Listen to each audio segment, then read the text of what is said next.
Hi, it's Janice Dru-Bennett, and today is Sunday, March 28th, 2021. We had some nice weather here in Rhode Island over the weekend, as well as some rainy weather today. It was fun watching the boys learn to ride their bikes yesterday. And today I am going to do a quick update on the latest current reports, and I'll also be wrapping up a couple of current reports. The Enabling Growth with Sustainability and Philanthropy report came out with a report on what does the current ecosystem look like for sustainability and philanthropy. I'm going to pull that report up as a slideshow. So subject matter experts came together to share fresh insights and inspiration on timely and important topics. For 14 days, we talked about the current ecosystem for sustainability and philanthropy, thinking about the local versus the global impacts. And the group shared insights on how sustainability and philanthropy may have both local and/or global impact. Collective, diverse, and timely insights provide a responsive and shared system to indicate risks and opportunities in advance of outcomes. Evaluate expert and administrative objectives with multiple views. A multi-generational approach for sustainability yields next-gen platforming and bringing generations together to discuss, plan, and execute. Turn conversation and planning into realistic goals and implementation. Create and obtain more achievable local sustainable development goals and local derivatives while maintaining the original integrity of macro goals. There's a link to the UN's goals.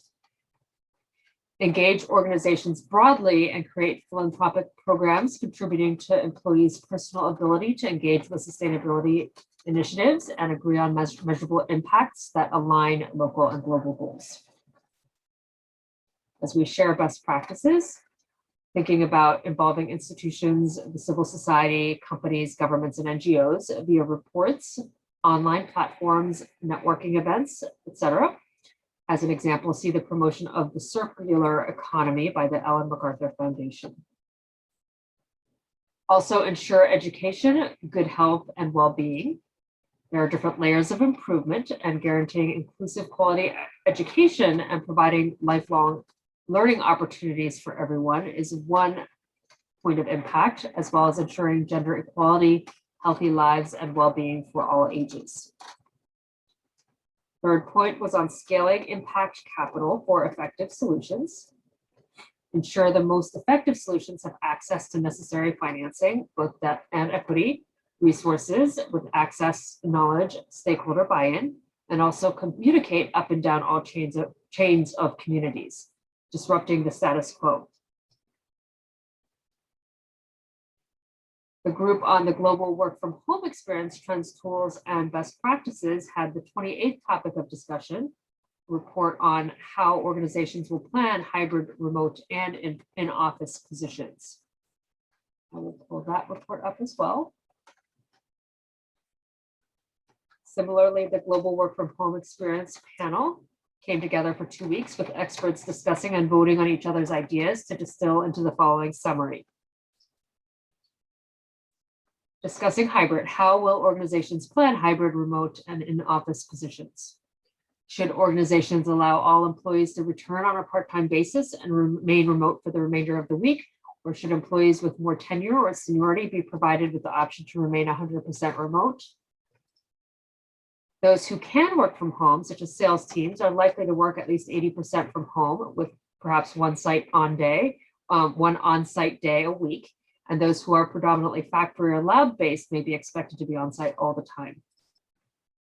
Technology will continue to evolve to meet employee and employer needs with boundaries between home and work that can lead to stress and burnout. With remote work, there seems to be a greater degree of freedom and flexibility.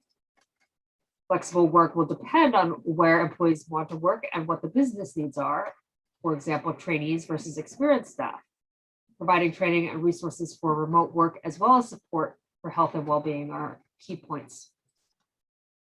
Views of personal space and sharing have evolved, and we must have or do a cost-benefit analysis on whether to lease and how much. Compensating and reimbursing fairly is part of the success of businesses in the future, as well as balancing costs with returns using utilization studies.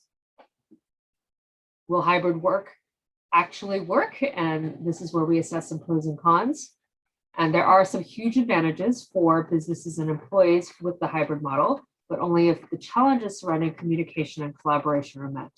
Maintaining inclusive cultures, managing conflicts, and assessing productivity are all part of the need to help hybrid work succeed.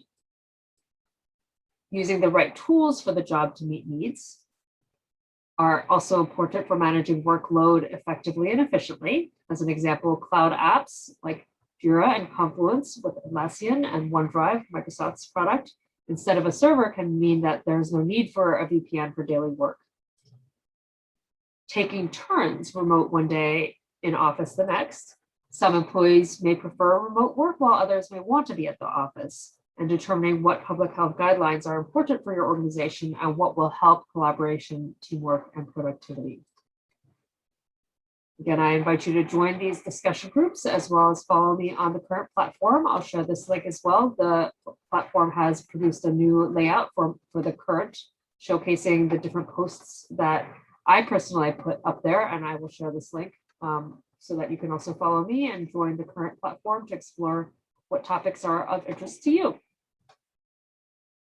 Hope that you are looking forward to nicer weather as I am here, and looking forward to when we can all hang out on the beach and get to in-person events again.